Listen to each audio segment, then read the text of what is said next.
Hello, my name is Matthias, and welcome to the GW7 edition of the FPL School podcast with my co-host Kevin here as well. And we're both doing pretty well so far in FPL. We both have, I think, 493 points, if I'm not mistaken. Yeah. And that takes us to pretty similar ranks. You have slightly better rank than me because you've used only three total transfers so far, like permanent transfers, and I've made four. So my rank is slightly lower than you, but we're both into the top 100k now already this season. So that's quite exciting.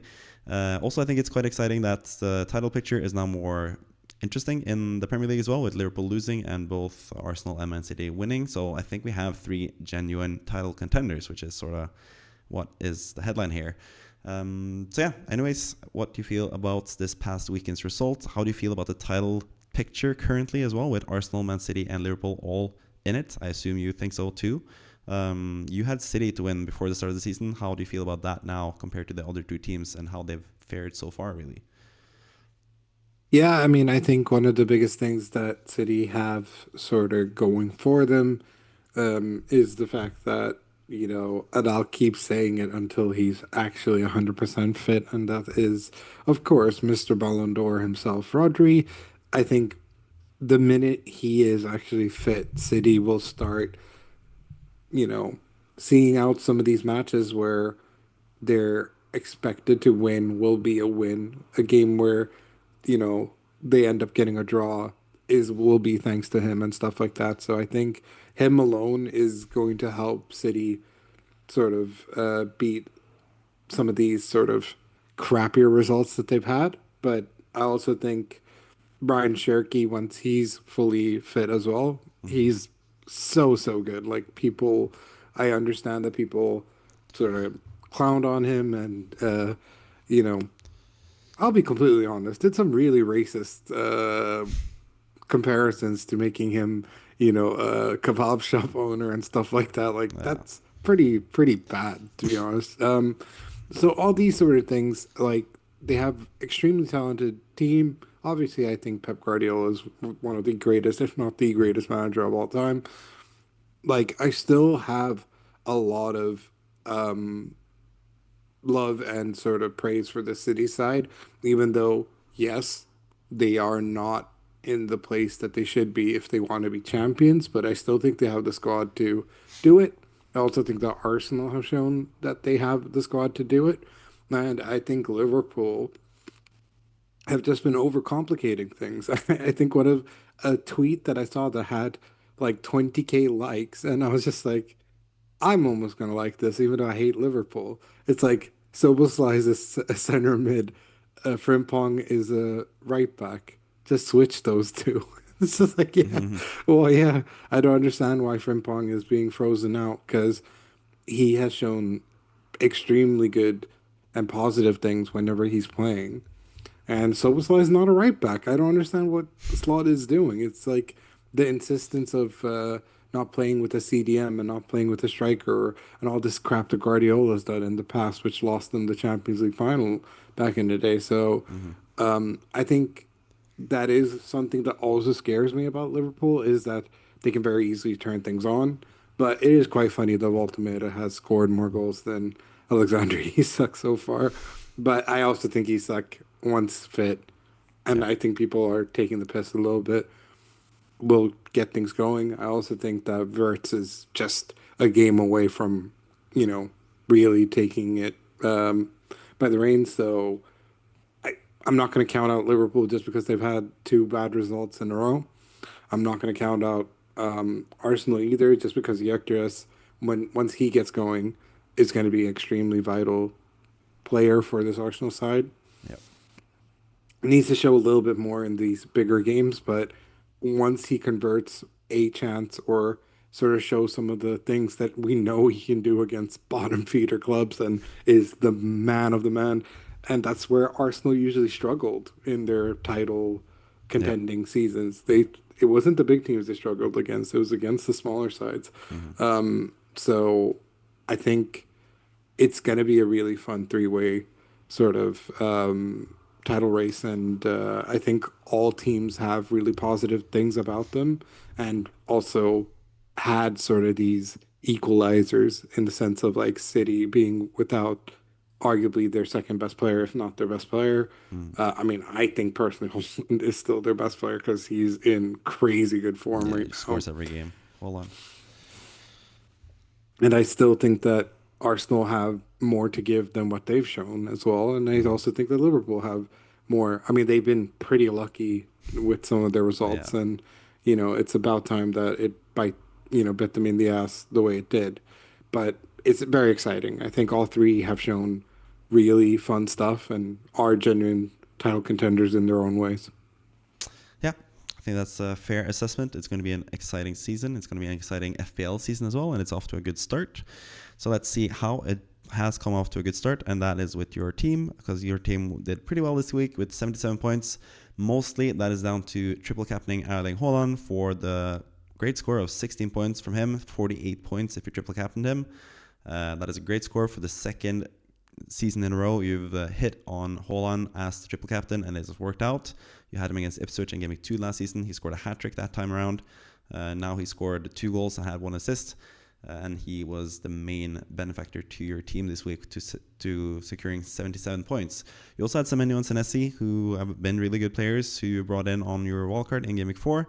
And now you're actually used all your chips, which is interesting as well. That's something that I want to ask you about. You used free hitting Game Week 3, wildcard Game Week 4, bench boost Game Week 5, and triple captain Game Week 6.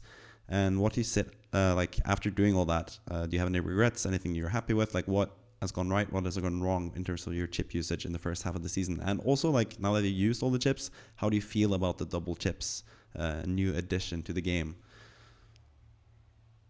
Eh, I guess indifferent until I actually end up using it next year. So for me, I think in that regards, yeah, it's a bit fun. It gets you to freestyle a little bit more and have fun with it. I mean, obviously, Holland might have been lucky to get the haul that he did against Burnley, but it is Holland against Burnley, so I don't feel Yeah. like it was like a uncalculated risk or anything like that. So I felt perfectly fine doing it. In terms of my wild card, Gabriel, of course, transferring him out didn't feel good, but On the what it wild was card. one clean. It was like what one clean sheet where he got like a 9 pointer. Yeah. Or did I always have Gabriel? I don't remember. No. You I brought him in had for Nori in Game Week 2, and then you sold him in wildcard in yeah Game Week 4. yeah, and he has been a bit lucky with some things because, for example, he did concede quite a lot of goals like I expected him to. And then had the margins go with him. Finally scored off a corner Mm-hmm. and got all the bonus points as well, and got DEFCON and all Yeah. types of things that yeah he had to do because Saliba was out and all this type of stuff in previous games. So yeah, I think that's my only big regret with my team. I have enjoyed having Senesi. I think like wildcarding him in has been fun. Mm-hmm. I think I had Paul Pedro get a decent return out of him. I got a decent return out of Jiff once. But yeah, obviously stings a little bit with Pedro Porro. Now all of a sudden not even starting games anymore, but then got an assist to Yes. Mickey van de Ven in the Champions League, which is something I am hoping they do against Leeds now. Yeah. Yeah, it stings to go without Gabriel. So considering West Ham corners, Michael Keane, if Michael Keane can do it, Gabriel can do it 5 times. Like he's Would five agree. times better than Michael Keane. So I 100% think that yeah, I think I should have figured out a way to keep Gabriel as well. I think that'll be my biggest regret with my wild card, but I can't say anything. I'm in the top 100K. Like I my season isn't going poorly. If anything, it's been going well. Yeah. My I've always said I'm super reluctant to have double ups of defense, and I have a bunch of double ups because of Sanchez being stupid and all this type of stuff. But yeah, no, I think I might focus on making some defensive changes here and there, but I am pretty happy with my attack as of late. It's just That's the nature of fantasy. You got to get some of the trendy players and the players who are consistently doing well, but not every single person is gonna score every week. If that's the case, the average score will be 100. So, Mm. I'm pretty happy with my side. Holland, absolute beast. I believed in him since game week one. I'm very happy that he has been pretty much rewarding me almost on a weekly basis. Yeah. Yakiris, I'm sort of like, I'm at that point where I'm like, I might start benching him in tougher games, but I'll be completely honest, was completely robbed of a penalty against Newcastle. I do not understand how that wasn't given. It Yeah. is the dumbest decision I've seen in a while, considering it's knee to knee contact. Like, I don't care. He does the knee first, then gets the ball. It's not, Yeah. I- it's complete bullshit. I don't Arsenal just understand. lost their chance as well. Like Saka had the ball in the box and the ref blows the whistle, and then Yeah. Newcastle get the ball back after the decision. Like it made no sense. They lost their chance and they didn't get a penalty from it either. Extremely frustrating and I think completely stupid. And people like, oh, Saka was holding the ball. Saka was holding the ball to give it to Yekres. It Yeah, for wasn't. the penalty. Yeah. I I don't believe Saka it would take the pel, especially considering Yekres has. I don't even think he's actually been struggling. He can't be struggling amongst and be amongst the top goal scorers in the league currently. So, um, in my opinion, Yekres was robbed of a penalty. I am pretty okay with him. Juan Pedro though, alarming how bad he's been, and I guess Yeah. that's partially Chelsea have not been the best. Obviously, me, Maresca's biggest hater. I think he's just doesn't understand how to get the best out of some of his players, sadly. Yeah. Like red And cards as well played a major factor. yeah, of course, but that benefits most Pedro owners in the league because he'll have to play all his minutes in the league Yeah, now, until yeah, yeah. But I'm saying like yeah, in the Premier League, they've oh yeah, lost 2 games in a oh row yeah, now. yeah, They've gotten red cards. of course. But the one against Manchester United, he screwed up the game plan Yeah, yeah, yeah. Yeah, because Maresca's he terrible. Yeah, I agree. so I think, but it's alarming that he's only taken one shot in 3 games. So, Yeah, not very happy with him. Dewsbury Hall, super unlucky. Like, he is someone who is always close every single game yeah, week to getting a haul. So, I am not unhappy with him. I was as angry as he was about the yellow card. Like, I feel like if that's given as a yellow card, but when people like purposely trip up people and don't yeah. get it, what's the point? Like, there's no consistency on what's considered that and not. I'm gonna say this: Nuno Mendes should have been sent off against Barcelona today, Yeah, but here we actually. are. But yeah, fuck English refs. Yeah, it's Reinders. I don't even remember. I didn't really watch the Burnley game, so I have no idea how he played. Salah was kind of crap. Uh, Whatever. I think he's going to bounce back big time against Chelsea. He didn't really play against Galatasaray either. yeah. Uh, Arguably robbed of a penalty. No, he wasn't. At Liverpool, only Liverpool fans would think that Konate kicking the guy after the fact Yeah, yeah, should yeah. be getting a penalty. In the So, Champions League, yeah. yeah, but all things considered, Salah was pretty crap against Crystal Palace. I think Liverpool in general were pretty poor in that game. Second half they Um, came on a bit, like they looked a bit better. Yeah, but Salah also handballed it. So, Yeah. Didn't get the assist though, like uh, Rogers, but yeah, and still counted. Spurs concede one chance to Wolves, who are on a high because they beat Everton's B team. Congratulations. And then João Palhinha takes off his jersey because he scored 1-1 against Wolves. So, you know what? Like, Jesus Christ. And then, of course, they go and draw against Bodo Glimt in the Champions League, like the losers they are, despite beating them on the way to the Europa League final Yeah. and winning the whole thing last year. And just So, better than Frank, I guess. yeah, I wouldn't disagree with that, especially when Frank ends up winning the whole thing again. But Petrovic, yeah, he did all right. Got a few save points. Yeah, all things considered, what the hell? How are Leeds randomly a thing at home? So, really annoying. Other than that, pretty happy with the team. Can't complain. Richard's getting DEFCON. What a ass. Yeah, as always. But I'm not too bothered about getting rid of him, considering their matches are a little bit here and there. Yeah. And Sanchez, I am regretting Sanchez ever so slightly because Chelsea have a good run, and I think he's gonna still continue being their goalkeeper despite the red card and everything like that. Yeah. But I think there are other defenses to prioritize, and I think the big one is, of course, Arsenal. The big one is Arsenal. You don't have any Arsenal defenders currently, so that will be an interesting thing to look at when you get your plans. Yeah. And I remember on the wildcard, my one suggestion for your team that you could have done differently was Pedro Porro to Van de Ven and Richards to Munoz. And then, if that was the case, you could have done Munoz to Gabriel this game week. So that would have worked out a bit better for you. But yeah, I think your team is in pretty good shape. I think you have a lot of good players. I think the Holland Salah thing is going to be a major advantage for you now as well. With Salah, I think he has the chance to be just like a really good player. And your team is really like balanced and good currently. Like you don't have that many duds in terms of picks. You are lacking the Arsenal defenders though, but that could also be changed eventually.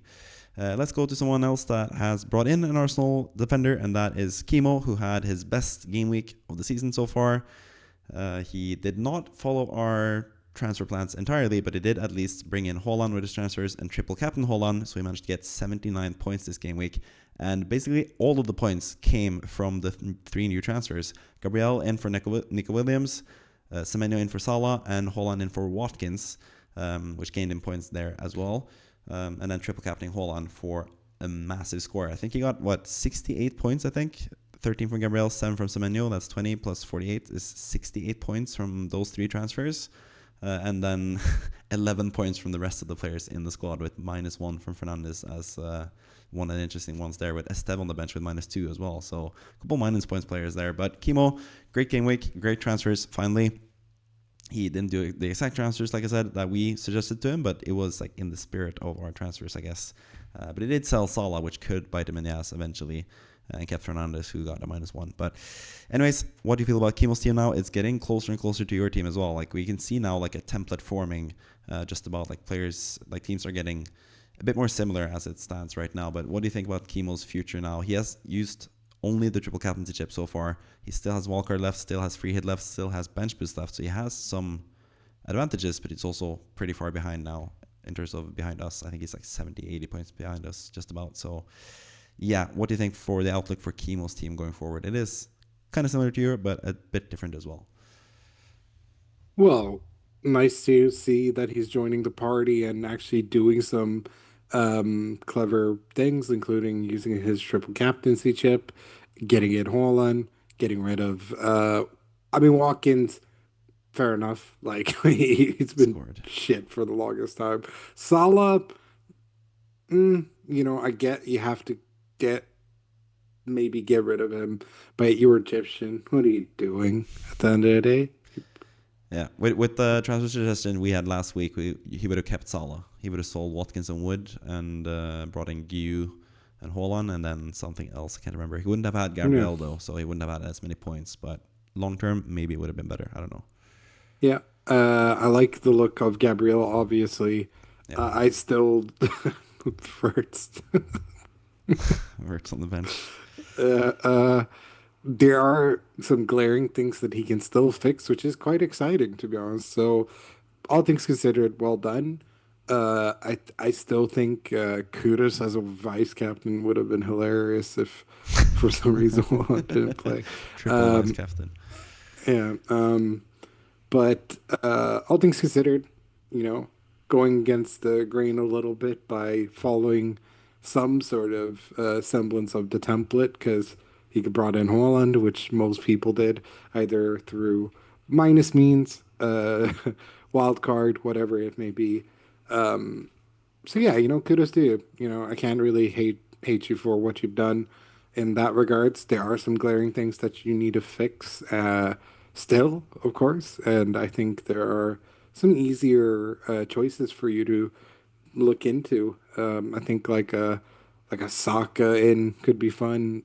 I think even hell, I'm considering Calvert Lewin at 5.5 as well. He's starting to get amongst the goals, and Leeds have some interesting fixtures. He missed three Obviously, chances, three pretty big chances for that's Leeds. that is the Calvert-Lewin way. He misses three chances and then scores a header that no one would have scored. So Yeah, he's a douchebag. So I think yeah, there are some things to fix because there are some like Konsa, Verts, like these sort of players you could absolutely beef up and make into some more interesting players. Cells as well.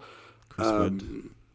Yeah, Chris Wood, Wirtz, like these are players that can be switched up to like Ismail Assar, all types of things. There are some interesting things that he can do and shore up. So I personally, just me, I think a wild card could be something that he should maybe consider soon-ish Yeah. because there are some glaring things that need to be fixed. But other than that, really good week. Well done. Yeah, things to do. We're going to get to his plans later on in the podcast. But yeah, I think it looks pretty good for Kimo now, at least a bit better than it has before. And I think also like Wildcard, like Gimmick 8 potentially. We'll get into that as well with his plans going forward. Finally, we also have the manager of the week, which is someone that got 81 points. This is the manager that got the most points without using a chip. There were other managers that got more points, including me. I could have been manager of the week. I was really close. I used triple cap myself, but I did get 100 points. So even if I didn't use triple captain, I would have had 84 points. I actually would have beaten this score without the triple captaincy chip. But there was someone else that did an even better score than me, who brought in Michael Keane for 11 points and got like 105 points, I think, in total, with Sar and a couple other good players. But manager of the week, Anshuman Paliwal, has been in the FPL Scope Mini League for a while, has been the manager of the week several times as well. I've seen this name before. I think it's actually like a recurring viewer as well. I think you've been in the comment section because I think I've made like a team review of your team like in the past when I've asked for ID, like team ID, to like make like long-term plans and stuff. So yeah, always fun to see those guys return back in the manager of the week. And if you guys watching want to be manager of the week as well, you can join the FPL Scope Mini League with the league code FNPQ83. And if you get the highest score in a particular game week, you get featured on the podcast, just like Anshuman Paliwal is about to be right now. And also, actually, I've done like a bit of a change because I used to just use FPLGameweek.com as like the barometer for which manager had the most points. But I figured out that only counts for the top 200 managers in the league currently. And since the league is now like almost 500 people in the FPL Community League, it didn't account for all players. So I actually found a way now to use like it's like a programming type of program or app or whatever called Python, which can actually work out like from the mini league which team actually has the highest score. So I did that for this actually because Anshuman Paliwal is like outside the top 2 million currently. Hasn't been the best start to the season, but has steadily grown 4 straight green arrows now from like 7 million to like 2 million. So going the right way for sure. 81 points came with 13 points from Gabriel. 5 points from Juf as well in defense was really nice. Ismail Assar with 11 points. Holland as captain, of course, with 32 points. Semenyo also with 7 points. That was the main makeup of the team that got the points. Sadly, in terms of transfers, Wirtz to Semenyo, good transfer. That gained you 5 points, but Watkins to Jökers actually cost you 6 points, and I don't think it was necessary with Jökers playing away to Newcastle and Watkins playing at home to Fulham. So I think you could have waited with that transfer personally. But at least you now have Jökers for the long term, and he's a better option than Watkins for the long term. Maybe not now, because Watkins has Burnley at home in the next game week, but Jökers also has West Ham at home. So yeah, pretty even there in terms of fixtures. So yeah, 81 points looks pretty good. 1.1 million in the bank currently with 1 free transfer for the next few game weeks. And also the best thing about this team is all chips are still available. So that is going to be interesting for the plans as well for Game Week 7, because I have one suggestion for a chip potential usage in Game Week 7 as well. So yeah, looking at this team, it looks pretty good, I think, overall. Not that many things to take away from it. Also, Palmer on the bench still waiting for Palmer to get back into full fitness. That is going to be a huge plus and huge differential as well once Palmer gets back. But I think Palmer is someone that a lot of managers are looking to bring in eventually. I certainly am. So Yeah, like first and foremost, like what do you think with Palmer? Like the latest news on him is a bit like iffy. We don't really know how long he's going to be out. He's struggled with a groin injury this whole season, basically. So what would you do if you had Palmer, or like what are your plans with Palmer in general as someone that doesn't have him as well?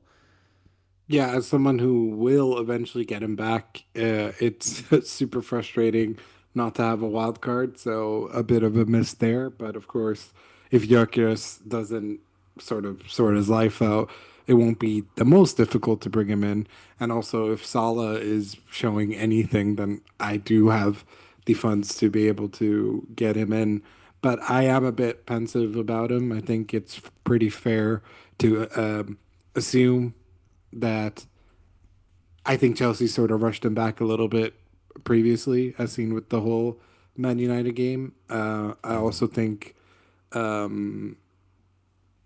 it would be wise for him to just not rush it back. So I would just wait, give it a game or two. I understand that you want to beat the rush and all this type of stuff, especially if you haven't wildcarded and stuff like that. But I would wait a little bit. I don't think it's really smart to rush him back either. Their games are easy enough for them to win without him. So Yeah. wait Yeah. is Yeah. my There's also is an my international break now between Game Week 7 and Game Week 8. So he's Mhm. going to get some time to rest. I assume he's not going to be in the England squad, but that will give us an indication as well. And also what is being said on the press conferences leading into this game in Game Week 7 against Liverpool, and also press conferences from Tuchel and stuff about Palmer and his future potential as a player. So that will be interesting for sure. Also, this team, any other comments, anything else that you like? Like Sar, you mentioned him previously. Is he someone that you're looking to bring in as well? Or is he like, yeah, what do you make of Sar so far this season?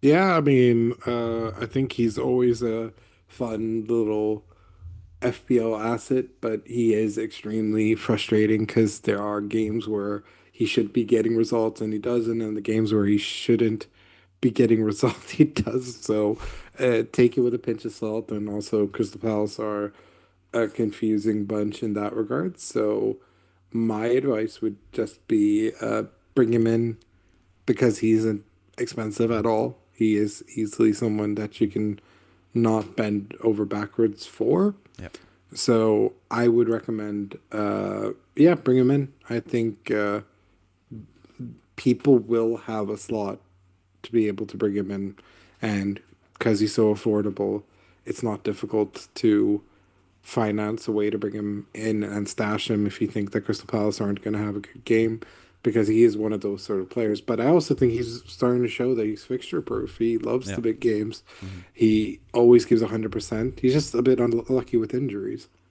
Yeah. Yeah, I think that's fair. Also, there's been some like with the Champions League game with Arsenal, there were some concerns about Gabriel's fitness, but now Arteta said actually that he could have carried on, but he's played a lot of games and he's coming back from long-term injury like last season, so we have to look after him. So yeah, just subbed off as a precaution. So I don't think anyone should be worried about Gabriel not starting this weekend. I think he is pretty certain to do that. He's also picked for the Brazilian squad, so yeah, we'll get some news if he's like out for longer term.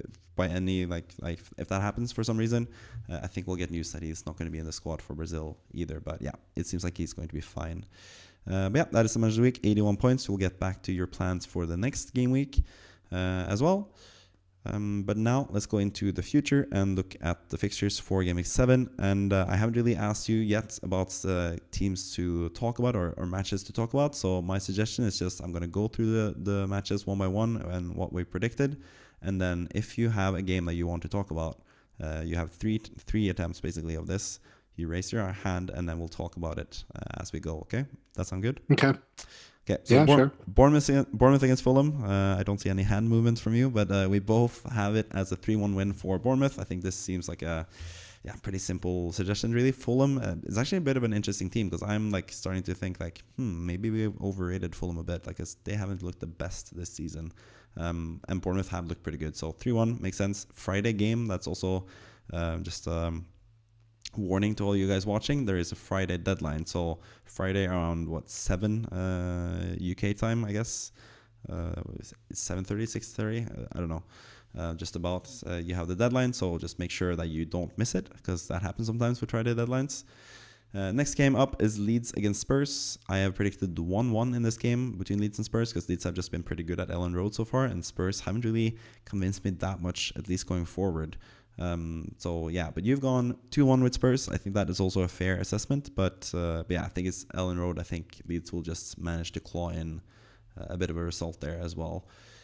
Arsenal against West Ham, we both have Arsenal beating them quite handedly. 3-1 I have and 4-1 you have, and this is a game that you want to highlight, and it makes sense because Arsenal are all the rage currently with a lot of transfers in and all that stuff. So yeah, before I ask you anything in particular you're looking from this game? Any standout players you think potentially from this game? Like, what do you reckon this game will be like, since you have it 4-1 for Arsenal? Yeah, I mean, I think it might be a bit excessive to say 4-1, all things considered. But I think Arsenal at home are a good side and have shown super competency in regards to that. You know, casual win in the Champions League where Bukayo Saka also got to score on a 15-minute cameo. Things are looking good. They're crazy win against Newcastle at St. James Park. I think there is a lot of things going for them in terms of attack, in terms of these sort of things. So I expect them to get a decent result against West Ham. My thing of or the thing of concern in terms of an Arsenal perspective is, will the new manager bounce help them?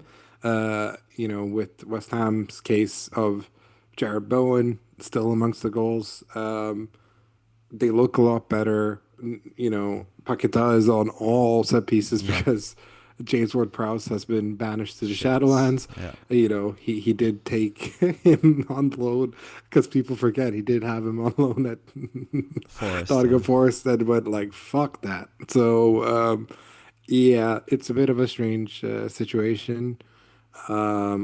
And it's a shame. I think he's a good player, but apparently Nuno hates him. So, yeah, I will be interested to see if it might be a bit more of a low scoring, because I think a part of me also predicted this going like, oh yeah, oh, Potter's gonna lose this game, but I'm like, oh yeah, it's not even Potter anymore. Yeah, So, Nuno. but I still think that Arsenal will find another gear, and I think Gyökeres, it suits. Yeah, this is the sort of game that suits Gyökeres. So, Yeah, against shitty Max centre Kilman, backs. Max Kilman is all the rage about DEF CON and all this bullshit, but when Gyökeres scores a hat trick, it won't matter. So, yeah, I think Arsenal are gonna have a good game, but I also think they're going to concede, Yeah, especially if there is some weight to the Gabriel news, which I understand yeah, isn't the case right now. But yeah, um, let's see. I yeah, think I think it would be a good result for Arsenal, and I sadly think West Ham will continue dropping points, which isn't great considering. Yeah, you're flirting with relegation still. yeah. That will be fine now with Nuno, I'm sure. But yeah, you have it 4-1. I have it 3-1. So we both, I guess, are not going for defenders, apart from maybe Gabriel. But which attacker then would you think, or like, which triple up would you go for? Because Gabriel and Gyökeres are in most people's teams at least. Which is like the third Arsenal asset you think is the best? Obviously not Raya if you think West Ham are going to score. Is there anyone else? Eze, Saka, who stands out to you? Yeah, Declan it's Rice probably against his put former it. team. I would probably put it like Gabriel Yekker Saka in that order. Yeah, But obviously, I think I'm going on the sort of way of thinking. Yeah, Gabriel scoring in that game, which is a bit of a silly way to look at it. But I just have a feeling that it's going to happen, yeah, especially considering how you guys concede corners, even still. yeah. So I would still put it Gabriel Saka and Gyökeres. Yekis. I could still see Gyökeres. a sneaky Martinelli because he's been amongst the goals Yeah, actually, been good. despite it all. And yeah, I could see as a making it fits as a style of play having that, and like Kyle Walker Peters. Like, okay, it's let's be honest, most teams will suit the play against with the West Ham defense as of late. I mean, Michael Keane scored. Come on.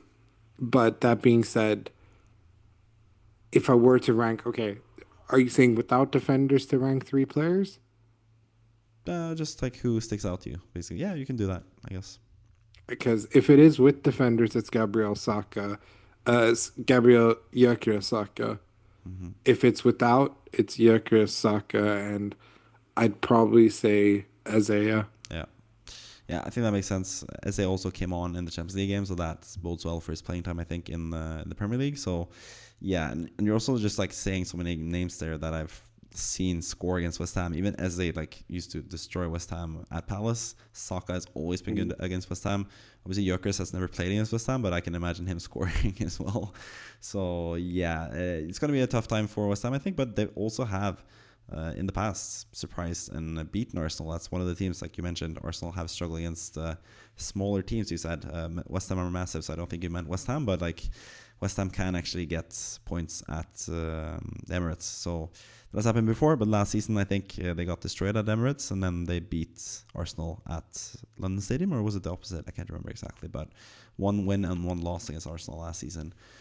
Next up, we have Man United against Sunderland. We both have Man United with a win, actually. That is a bit surprising considering how they're doing currently. But I think like this is a typical like Amorim is super under pressure, and he gets just like an easy like or not easy, but he gets like a 1 goal win, which is what we're both gone for here. 3-2 I think is also like a fair suggestion, just because Man United have been good offensively.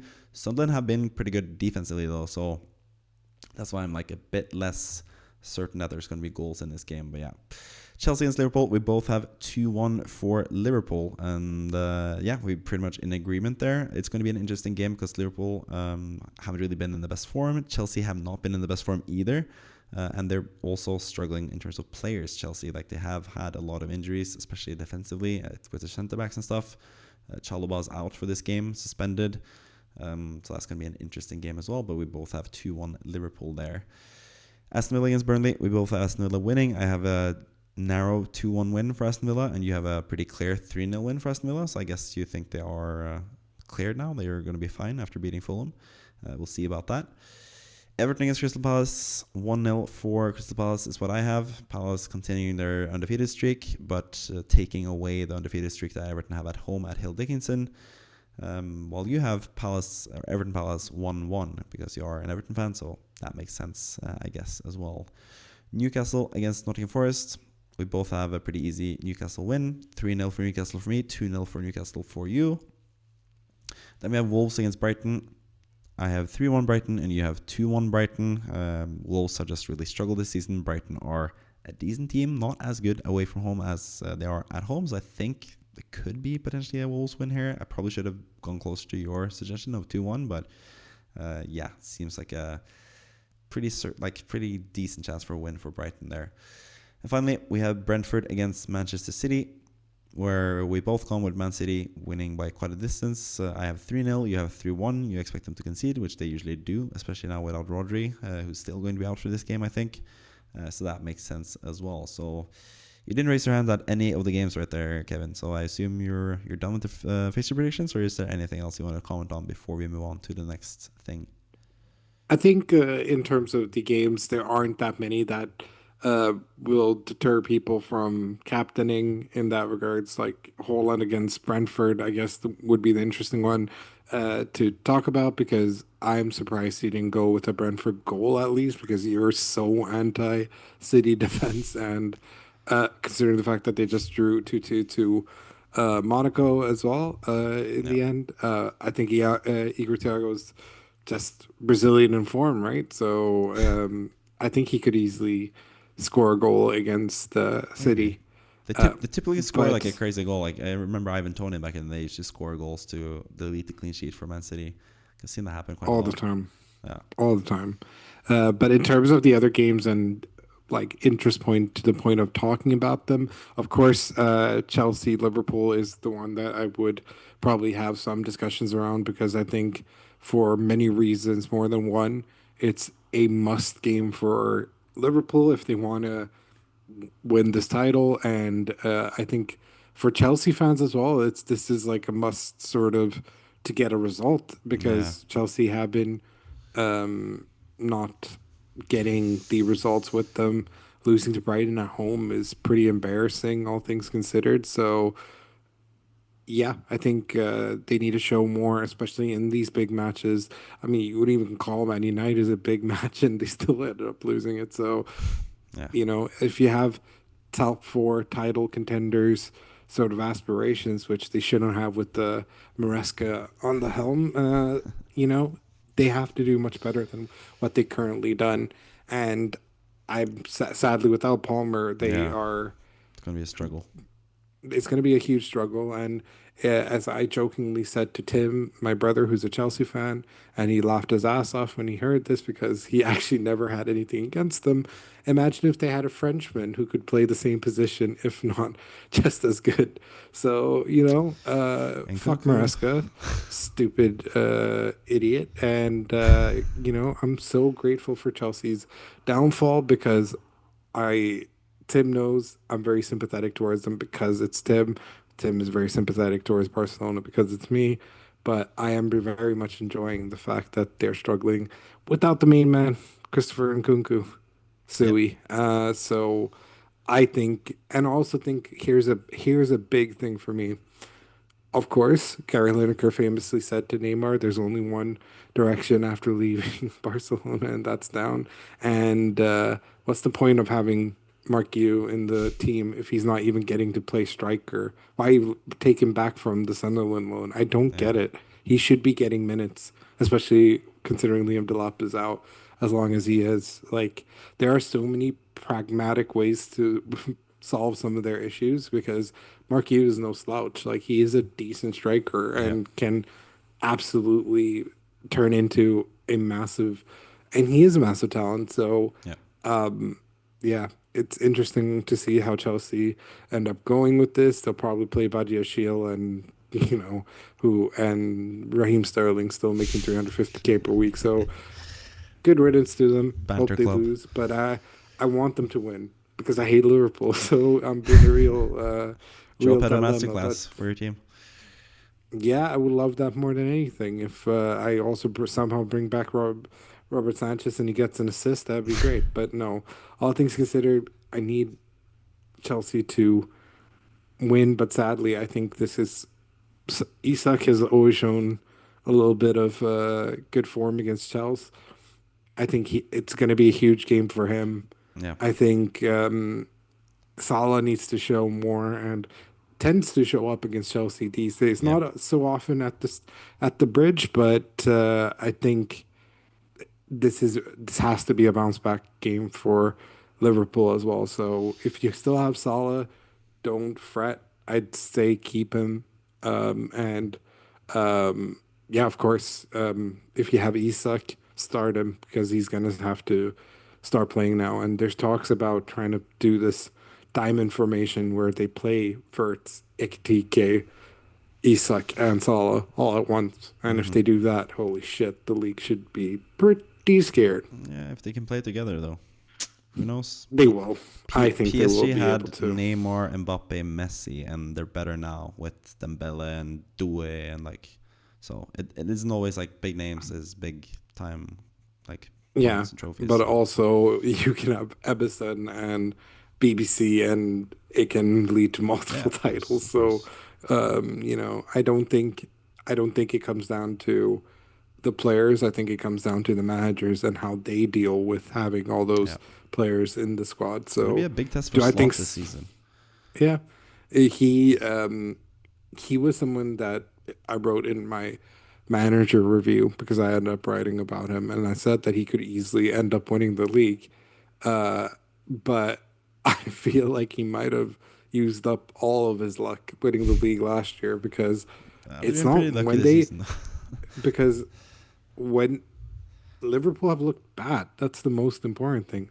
Hmm. Last year, Liverpool looked like champions. This year, they've been very lucky with some of their wins Hmm.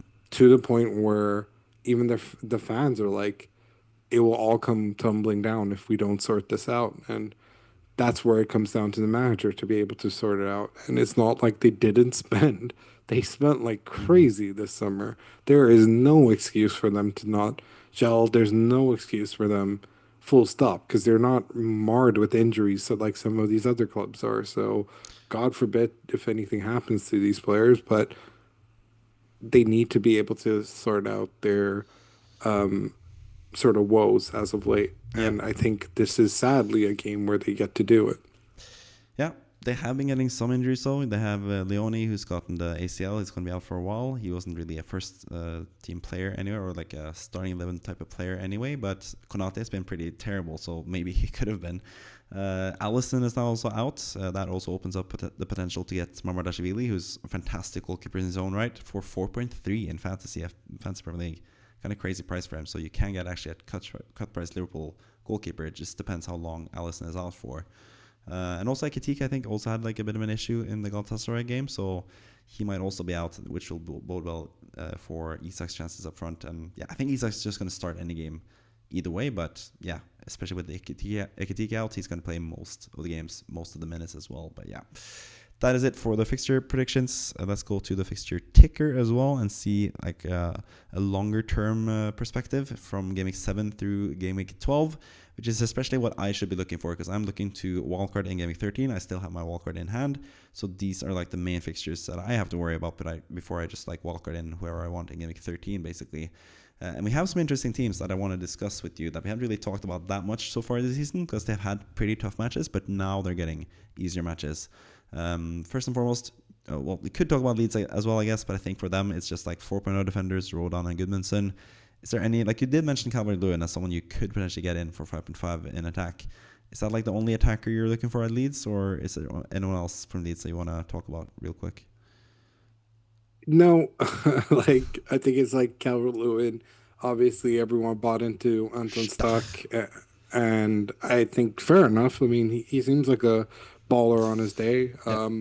But I would deter everyone from that. I think they have really cheap price pointed defenders that you can absolutely sit and stash in your team, Mm-hmm. like I've done with Goodmanson and some have done with Rodon, and I think they alternate who's scoring and who's scoring their own goals. So Yeah. fair enough. So I think in terms of that, like don't go over reliant on them. But of course, if they show a bit of form, go for it because they do have a lot of home matches, and it's quite funny because if I'm not mistaken, they have like similar home games to Newcastle. It's them and Newcastle that have like a bunch of home games in the same game, like same game week, if I'm looking correctly. What? Yeah, Yeah, they play at home the same game week, so yeah. So that could be a little fun, a little double up for you guys, a little cheeky Pope and a Rodon or Goodmanson. yeah. But yeah, other than that, I wouldn't say I'd take everyone else with a pinch of salt because like Okafor, AC Milan fans hated him, and yes, he scored a random goal the other day, but Yeah. like I'd still stay away from their attack. They seem to be all right, pretty interestingly, because Fark is like one of the worst defensive coaches I know, Yeah. but been able to get some random mass clean sheets, so Yeah. fair enough to them. Yeah. Next up is Newcastle, which is the team that I'm more interested in talking about because they have not really been talked about that much this season at all. You've also seen them play against Barcelona in the Champions League. They actually impressed quite a lot in that game, I think. But Marcus Rashford was just too much for them to handle, basically. But yeah, some really nice fixtures. Nottingham Forest at home. I think this is like an underrated fixture by far now with Postecoglou coming in and their team or their club being just in a bit of a mess. They also play on Thursdays with the Europa League now that they managed to barge themselves into and putting Palace down in the Conference League, which has made a bit of a rivalry between those two teams. But yeah, Newcastle, they have Nottingham Forest at home, Brighton away. I think Brighton is a team that concedes pretty much every game. Fulham at home, they've been pretty shaky defensively so far. West Ham away, they've been more than shaky so far. And Brentford away as well in game week 11. A lot of good fixtures now in a row for Newcastle. So what do you think with Newcastle assets? Like you have Nick Pope who can play in goal. He's been the starting goalkeeper so far and done pretty well apart from messing up towards the end of the Arsenal game. You have Dan Burn, for example, in defense. Liveramento's now injured, so maybe Trippier is someone that you might go for. Lewis Hall has not played that much this season, which is surprising because he was so good last year. I don't really know what happened there. They also have Gordon. Voltemat up front has been looking pretty good so far as well. Like, they have a lot of good options. So, like, who stands out to you in terms of Newcastle? And is that a team that you would want to go for potentially? Yeah, I mean, a lot of us at some point had Anthony Gordon in their team, did a really good day or had a really good day in the Champions League recently as well. So I'd say Anthony Gordon is amongst one of the top assets you can get. I think Nick Pope has shown a lot more of why he was that version of Nick Pope that Newcastle bought, because I Mm. thought he was to the point where I was just like, yeah, so is us, because he was awful a season ago, but he's looked incredible, to be fair to him. Like, I Yeah. think he's shown a lot more of his regular side. Dan Burn, he's always super close to DEFCON all the Yeah. time, so I think Dan Burn could be a great option as well. So You have. uh, I'd probably go top of my list, probably Pope, Gordon, Dan Burn. Yeah. Fair. Yeah, I think Pope is an easier price point to get in as a goalkeeper and could also potentially rise, which is really good considering their fixtures. I think, yeah, I think Anthony Gordon, Gordon's shown so much more of what he's capable of, ever since that stupid ass red card. He's showing the business more regularly. Clearly, their number one pen taker as well, which Yeah. is pretty surprising considering the fact of the players that they do have. So yeah, I would also say that Dan Burn is just Mr. Reliable Bernino for a reason for me Yeah. back in the day. Uh, and I am pretty annoyed that I don't have him. So yeah, I will be considering Newcastle players in my own team. Hmm. I think this is a good starting point. Of course, big ass Chris Wood went hamskis against is uh, is it his former club Yeah. or Newcastle. Yeah. yeah, yeah. So oh yeah, because he basically just got a team relegated by going yeah. Anyways, um, Burnley to Newcastle. so Yeah. yeah, exactly. He basically got Burnley relegated.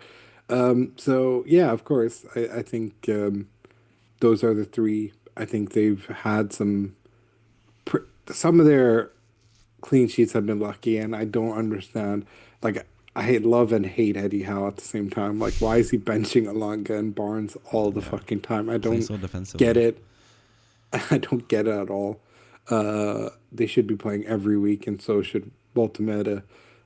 So yeah, I think I think also Baltimore could be a really fun option as Yeah. well, considering the games that they do have. And but my issue with Baltimore, and like as someone who's known him from Bundesliga, is he's very prone to just scoring the goal. You would prefer having someone who's a bit more explosive. That's the only thing that I could warn you about. He won't haul, but he will get the odd goal here and there. Yeah, that's fair enough. They have some really good assets, and I think they are a bit slept on when it comes to FPL teams currently. But yeah, we'll see if people bring them in. It seems like most people are more interested in Arsenal players. We already discussed Arsenal players a little bit. You mentioned that you like, especially for this game week, that you like Gabriel, Saka, and Gyökeres the most, or Gabriel, Gyökeres, and Saka the most currently for Arsenal. So don't really have to touch too much on Arsenal. Brighton is also an interesting team, I think, because they also have pretty good fixtures. Not as good at fixtures as the others, I think, because they have some away games that are nice rather than home games.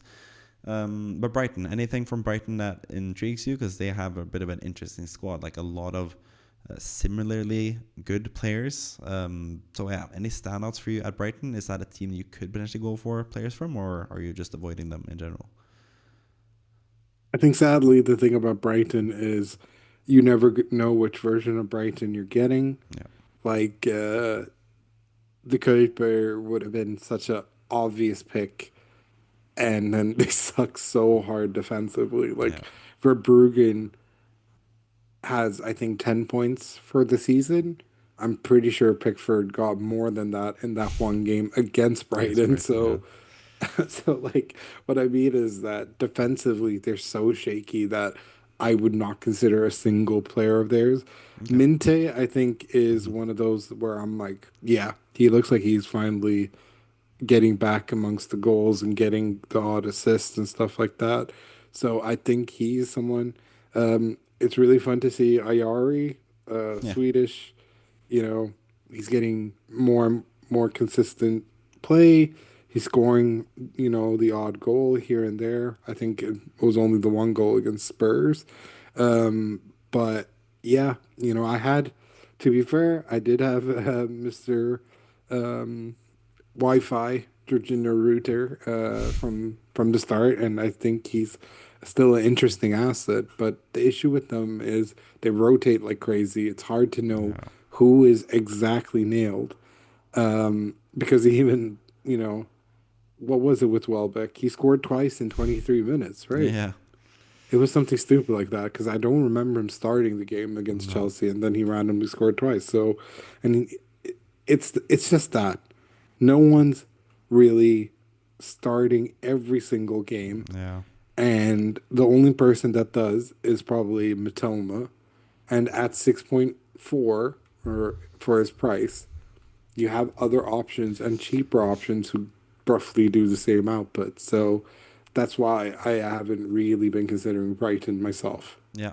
Yeah, they have a lot of players. Like all of a sudden, Diego Gomez scored like a hat trick in the cup and stuff as well, and he started now as well Hmm. and played pretty well. And then he was subbed off, and then Welbeck scored the two goals. Yeah, Brighton are just like you said, it's just too erratic for me. Like I don't really know what to expect from them. I think Minte is the one guy. He started every single game so far this season. Played 90 minutes in 4 out of the 6, so he looks like a pretty good option. But other than that, I think I would stay away from Brighton in general.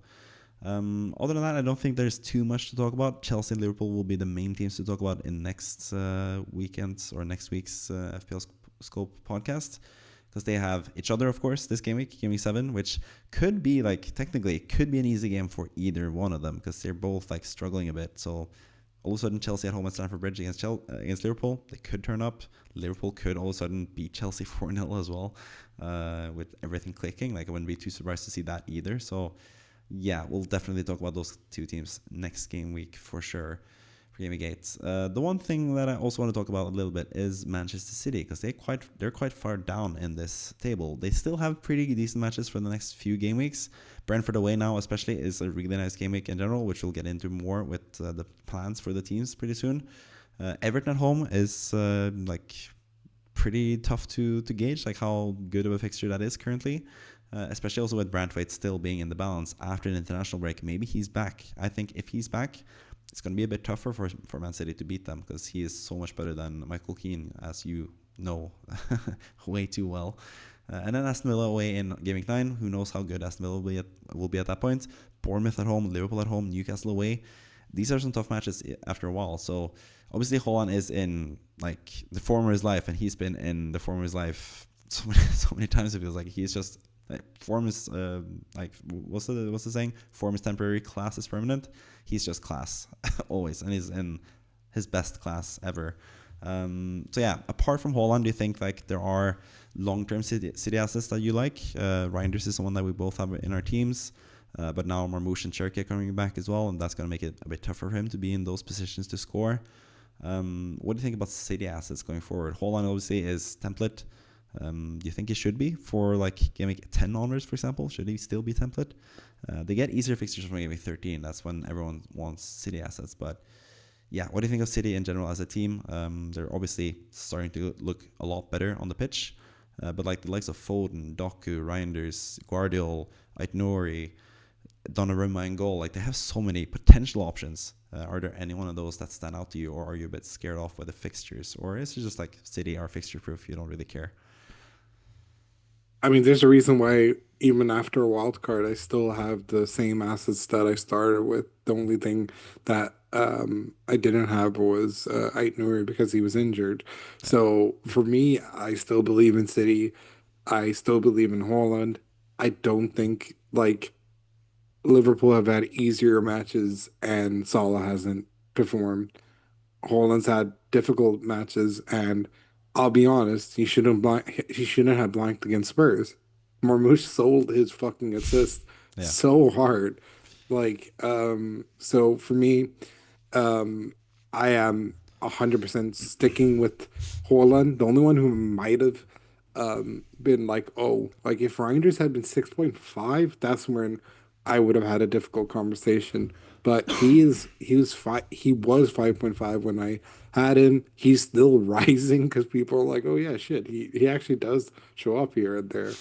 Yeah. Like, and he seems to be building a good rapport with Holland because he seems Mhm. to assist him quite regularly now, even in the other competitions. So I am very much happy with those two. It's just the question of if I get a additional player. I understand a lot of people feel hard done by with Foden. I think just wait. I think Foden is looking like he could return to the sort of PFA Player of the Year sort of talent that we know he's capable of. Yeah. So I'd say go with him. I'd still say avoid their defense until it gets a little bit easier. I think Donnarumma's great. I think Guardiola's great. End of discussion. Like I Nuri is of course great when once he's back, Yeah. but I think Stones is a little bit hit and miss. I think Diaz is a little bit hit and miss. I think Ake is a little bit of hit and miss. It's like they need. It's so funny.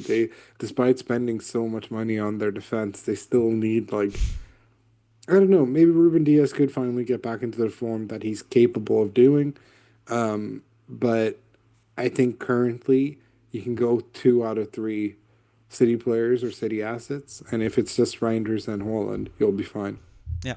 Yeah, I think so too. Especially, but like if you have Foden already in Game Week 7, I think that's Hmm. perfect against Brentford. He did play all 90 minutes though. Holland did as well, and Reinders did as well in the Monaco game, as they were sadly for them drawing at the end there with the penalty against, which was a really cheap penalty as well. I didn't think it was a penalty, honestly, but yeah. Anyways, that is it for the fixture ticker. Let's go on to the weekly wildcard drafts. And if you haven't seen it already, I made a video with the wildcard drafts, as I always do every single week, where I selected these 15 players that you can see in front of you right here. So if you want to check my reasoning for picking all these players, you can check out that video as well. But I want to get Kevin's opinion. That's usually what I do on the podcast here. Quite a lot of different changes since last time. I've actually sold Salah now. I've gone with a Salah less draft. It feels bad, but I feel like there's just a lot of good value players that you can get in for him, basically. So, yeah, what do you reckon with this team in general? Like, what are like the first impressions do you get looking at this? Any like glaring omissions? Any players that you think are like a bit iffy that are there? Like, what do you think of this team in general? No, I think generally speaking, everything looks fine. I think it might be excessive to not have a single Spurs asset, considering that they do have pretty decent-ish fixtures. I do think the mission of Leeds, Aston Villa, Everton, Chelsea, Man United, Arsenal. Yeah. I do think the mission I do think the mission of where is the Paul Pedro, considering the matches he's about to Yeah. get into and Chelsea coverage there, might be a bit of a issue, but the Mm, rest I think is fine. I think Dewsbury all fine. I mean, considering the fact that he brought in Jade Anthony, form of his life, former Bournemouth, and yeah, mm, it's fun to see because he was always. I thought he looked really cool at Bournemouth, so yeah. it's nice to see him doing the business in the Prem, and hopefully once Burnley get relegated, fuck Sean Dyche, motherfucker. He's not Once even at Burnley. they get relegated, I hope he comes to Everton. That seems to be the way of the Everton, sign everyone from Burnley. Um, so, and if we're gonna follow this suit, sign Granit Xhaka, please, because he'd be cool to have in our midfield once they get relegated too. Um, but yeah, I think he's great. I think, of course, no Salah is stupid because he can, in a second, make anyone look stupid. But considering that you were able to free up so much for everyone else and all these other positions, perfectly fine. I get it. Paqueta, I think, might be a weird omission considering his price point and just he looks like he can get even bigger numbers now Yeah. with Nuno at the helm. Taking the free kicks and stuff. But just on that, like Paquetá versus Bowen, that was the thing. Like I didn't want to double up on Bowen, West Ham offense. Bowen, Yeah, exactly. So that's why I Bowen. dropped out Paquetá. I didn't want to double up with West Ham. That's fine. And I do think,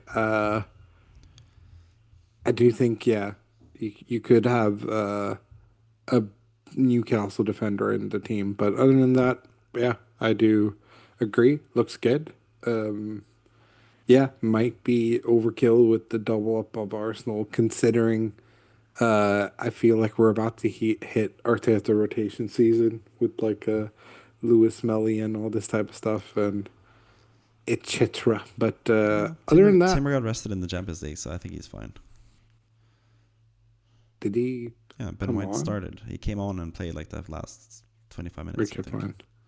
Fair. That's always nice. Yeah. Yeah. Yeah, so all good, I guess, with this team. But Yeah, yeah, yeah. it's like the Joao Pedro thing is like the main thing, especially with all the like him being suspended in the Champions League, not being in the Brazil squad. He's gonna play now, like every game, like even more so. Like he's gonna be fit and ready to play. Hopefully for those games for anyone that has him. Hopefully not for me because I don't have him, and he's like one of the most highly owned players in the game. So I hope he continues his 2 point streak and Bowen continues outplaying him, which has helped me a lot in the rankings myself. But yeah, he is like a really tough omission. But I really like Holland, I really like Gyökeres, I really like Bowen, I really like Joe Pedro, and I also quite like Isak as well. So there's like quite a few attackers actually that I wouldn't mind having, but you can only have 3. So yeah, Gyökeres is actually like someone that I might like after the West Ham game. I'm gonna double check on him, but I'm just like a huge fan. I've had him since game week 1 myself. I think he's going to come good eventually. He's been so close to greatness, really, and he's scored 3 goals already this season. So, yeah, I feel like he's someone just you need to have for the West Ham game, especially as your Arsenal attacker. But Saka is also someone that I'm also potentially considering. He's always really good against West Ham. Usually pretty good against Fulham as well, for that matter. So, yeah, Saka is also a really good player, but I think without penalties, with like the slight injury doubts and stuff with him, as always, maybe not. Yeah, I just feel better about Gyökeres. But yeah, like I said, if you want to hear all my explanations for each one of these players, also including the players that have dropped out and also the players that were close to making the squad but didn't, Burn, Minta, and Isak, you can check out the video on the YouTube channel, basically. But now let's go on to your current plans for Game Week 7. And you said you didn't really know exactly what your plans were. Standing pat is also like a fair option. I think your team is pretty good currently. It's just the fact that Dewsbury Hall's suspension is like not the best news for you because he played Palace or was going to play Palace at home, which is now a pretty tough game, honestly. But like you have Josh King who can play. He looked fantastic against Aston Villa for 60 minutes, but then he got subbed off as he always does. So you know he's going to be capped at around 65 minutes at the most, and he's playing Bournemouth away against your own defender in Senesi. So maybe you need to find a way to bring in a new player, but you don't really have much in terms of funds if you want to upgrade one of your bench players to start instead. That would honestly only be Diouf, and I don't think you want to sell him before these easy matches for West Ham. So for me, I think it looked better in terms of Pedro Porro. He didn't play last game. He played or in the league, and then he played against Bodø/Glimt in the Champions League. So I'm like still a bit concerned with him as like a rotational player. I think also doubling up on Spurs defense. I had zero Spurs defenders, as you saw in the Wildcard draft. You have 2 currently. I feel like that's a bit overkill, especially seeing as you don't have any Arsenal defenders. So my suggestion is actually doing Pedro Porro to Calafiori to sort of divide up and have some other defensive assets from North London in Calafiori, who's the only one you can afford as well, because you have 0.2 in the bank, Pedro Porro is 5.5, Calafiori is 5.7, and Timber is 5.8, and Gabriel is like 6.2, I think now. So yeah, that is my suggestion for you. Pedro Porro to Calafiori, or just standing still with your team and waiting to get more transfers in Game Week 8 after the international break. I think that's also a good option for you. So how are you looking at your squad? Any other potential transfers you could make? Anything you've thought about with your team? No, not necessarily. I think the team setup is as good as it can get for the time being. Yes, there is a over reliance on a bunch of teams, but that was always going to be rentals that I was going to eventually fix, including potentially getting Gabriel in. So it all depends on what I end up picking, but I feel like it is potentially getting one of the defenders in or getting Raya in or something like that. But Raya. yeah, How yeah. would you do that? Minus What? 4 to bring in How? Raya? Maybe not this week, but in a week's like Yeah. from game week 8 onwards. So it all depends on what I sort of feel like. I feel like Calafiori could. I want Calafiori, but a part of me is also like, I am scared of not having Gabriel now, just because I know Gabriel Yeah. plays every game. I don't think Mascara is going to bench Gabriel anytime soon. It seems like Saliba is more likely to do that because he's not 100% fit yet. So, yeah, Yeah. it's going to be tough. But I think I have a more than a good enough team to survive until the international break. Hmm. Yeah, I'm also wondering like another like benching potential decision there. King playing against Bournemouth away, not the best fixture, and you also have 2 Bournemouth defenders, so you don't really want him to score either, because that would be not beneficial to your team. So maybe start Goodmanson against Spurs. Potentially, Spurs haven't looked the best offensively. They haven't like set the world Yeah, but alight. I could also potentially start Jiff. I think he can Yeah, get against like a Arsenal. random ass. Like I don't think Arsenal away. I think he'll concede a lot of fucking goals, but I don't think he can't get an assist. I think Yeah, he's proven more than once, and even against my own team, that he can get a random ass assist. So, yeah. Uh, It'll all depend on that. I'm just really annoyed about the Cheesebury Hall yeah. thing because he would have Screw he you. would have easily done well against Crystal Palace, and I also think he is always so close to greatness. So, yeah, King is annoying. Yeah, you can't really move him on either because there's no other 4.5 guy you can get there. I mean, you could do like a Goodmanson transfer would feel kind of weird to like Sunderland against Man United, or yeah, Burnley against who are Burnley facing again this game week? Aston Villa. Yeah, could do that I guess, but yeah, I wouldn't really do a transfer on like a 4.0 defender when Goodmanson has really good fixtures coming up as well. So No, I'm not going to do I that. would rather start It's Goodmanson, and I wouldn't sell Juve either for like a 4.5. Like, yeah, I think you're in a bit of a difficult situation. So yeah, for me, so the suggestion is just like dividing up the North London players and having Calafiori, who no one else has really. So he could be a good option. He was rested in the Champions League game. Lewis Kelly played the whole game at left back, so Calafiori should be fit and ready to start against West Ham. And he is a good option. Like he's shown in the past, in several games he scored points. Timber got only 1 point in the one game. Calafiori like spread it out across the first 2 games. He got a lot of points. So yeah, I think that would be what I would go for. But I don't know. I would also try to check in with like Spurs in the know type of people, like who is going to start for them. Is Peter Porro going to start? Is it going to be DJ Ed Spence? Is it going to be Udogi? A lot of different options there for Spurs defense. So yeah, I think that's basically it for your plans. A bit of a difficult situation there. You could also sell Salah, but I don't think, knowing you, that you would go there either to get money elsewhere. So yeah, I'm not even gonna entertain that thought, or Joe Pedro for that matter, or anyone like that. So yeah. Let's go on to Kimo's plans instead, Gaming 7 plans. And for him, I've actually advised a -4 hit to bring in some nice players, and also setting himself up nicely for the next game week with these transfers. So he has Verts. I think like his fixtures are getting better now, so you could keep him and hope that he turns it around. But I think Kimo is like just completely done with Verts as a player. Chelsea away seems like a decent time to sell him. So I actually have Words to Reinders, who's just like a nice cheap option. He still has a pretty good team, Kimo, so I think he's going to be fine for future game weeks.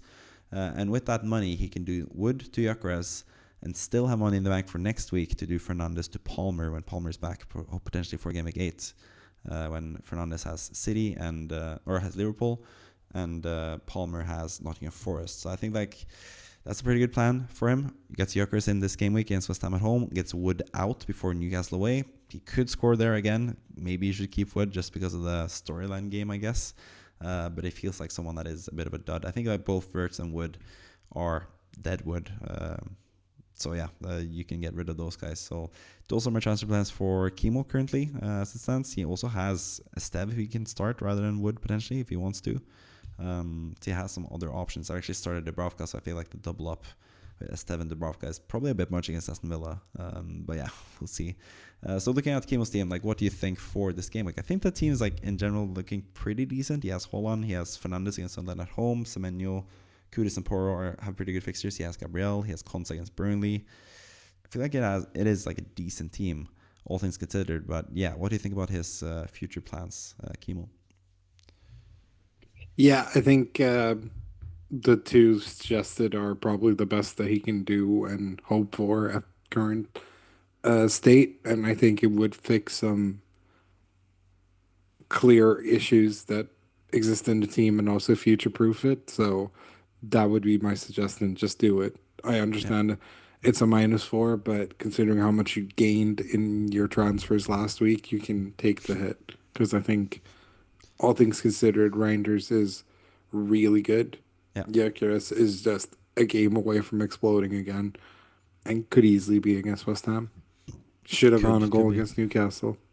Yeah, should have had a penalty. Should have had a goal from the penalty. So yeah, I Yeah. think those are pretty good transfers. You could also like if there are news about Palmer just being out for a long time, you could just go with Enzo straight away from Wirtz to Enzo and just like skip the line a little bit there, Yeah. and you still have the money for Gyökeres because I think with Wirtz to Reinders, it's even enough to go from like close to at least going from Wood to Isak as well. So there is some extra money in the bank there to upgrade. But yeah, like I said, Fernandes to Palmer. If Palmer is fit to play for Game Week 8, that would be my ideal transfer for Game Week 8 as well for Kimo with this current squad as it stands. So yeah, that is the Kimo current plans for this next upcoming game week. Let's end with the manager of the week, Anshuman Paliwal, who has a pretty interesting team, I think, with some potential options here as well. I think the first option for me is just like standing pat. I think this team is pretty good looking currently with Gabriel, Gyökeres, Haaland, Reinders, Semenyo.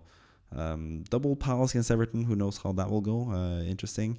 Again, the Cells versus Dubravka thing. Like, what would you do in that instance, actually? Dubravka versus Cells. Both playing away. Cells away to Newcastle. Dubravka away to Aston Villa. Both are terrible options, I guess. Who would you start Yeah, out of the two? I would just close my eyes and go because I think Newcastle away is even worse than Yeah, Aston Villa away. for So sure. yeah, I'd say start Dubravka. Um, he does have 1.1 on the, but goalkeeper transfers are so boring. So Yeah. Could do it though. Cells has been so bad, so you could go yeah, Cells to Raya, for example, yeah, or down to Petrovic or Pope. yeah. And I think considering the fact that he doesn't actually have any um Bournemouth assets in that regards, yeah. Yeah, Besides defensively, Semenya, yeah. of course. I know Senesi. Um, yeah. So I wouldn't actually hate that. I think that's actually not the worst advice. Yeah.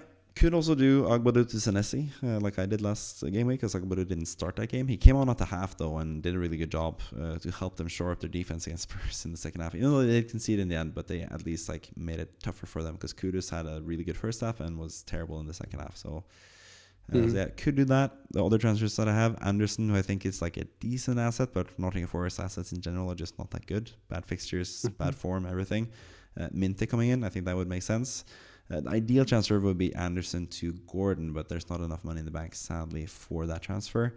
Also, just like if there is news of Palmer being out for a long time, Palmer to Saka and just go with Saka as a differential player against West Ham at home. I think that makes sense as well. But I think ideally you want to keep Palmer if you have him already in your squad. But if there's news that he's going to be out for a long time, it makes sense to sell him as well. So like, yeah, those are some of my suggestions. Also, just finally, I also want to talk about, we just had our successful triple captaincy chip activated. Holland is in, like, it's never been a better goal scorer almost. Like, we're reaching those levels. Like, he's like a generational type of form now. Triple captain against Brentford away. Do you think you should go for it, or do you think you can wait for other game weeks where he has like easier home fixtures against like the likes of West Ham, Easier home Leeds? fixtures. I Yeah, think, of course, he's in the form of his life, but there are easier games. Just wait. yeah. So you'd be patient with your chips.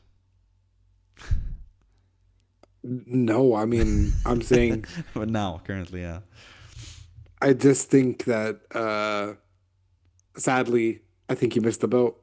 Like, yeah, should have captained him when you triple captain when you had the chance, yeah, brother. But that being said, I think there are just some really good home fixtures for him coming up soon Mm-hmm. that you could target. I think Leeds is one. I think Sunderland is one as well coming up soon ish. Yeah. But I would rather you bring in Saka for Palmer to was just like rotting in the bench and just bench Anderson. Like I think that that could make up for not triple captaining um Holland this week because I think Palmer's not going to be rushed back because they Yeah. realized the mistake they did when they played him against Man United now. Mm-hmm. So you think he'll be back like around game week 10, 11? Like what do you think for Palmer then? I think it would most likely be like game week 9 or 10, yeah. Yeah. So selling him now, yeah, I guess it would make sense. Just wait for Huh. news on the press conferences and see what happens Yeah, there. of course. I think that would be interesting to see. I had like a nice point to end it with there, but I forgot it now. So yeah, screw it anyways. But yeah, I don't know. I think it just really depends on the Palmer news. But yeah, I do quite like the Palmer to stock option. Of course, that's why I have it listed. But yeah, you have a lot of different options you can do, and I think it's going to be fine. Yeah, the final thing was actually like I mentioned, like he should have triple captain Palmer, but the ironic thing is, if he had triple captain Palmer, or Haaland, I should say, he wouldn't have been manager of the week because I picked someone that hasn't used a chip. So I'm wondering, like maybe for like next time, if like the top user has used the chip, but the chip, if it's like a bench boost or a triple captain, if they still would have finished first without using the chip, we should have them as manager of the week instead. Because like this time around, this manager is manager of the week, but that's because everyone else used triple captain. So yeah, that's something to consider, I guess. But yeah. Either way, I'm going to leave you with the final word of the podcast as I usually do. So, Kevin, before we end this podcast, what do you have to say for yourself? Captain Holland. Bye bye.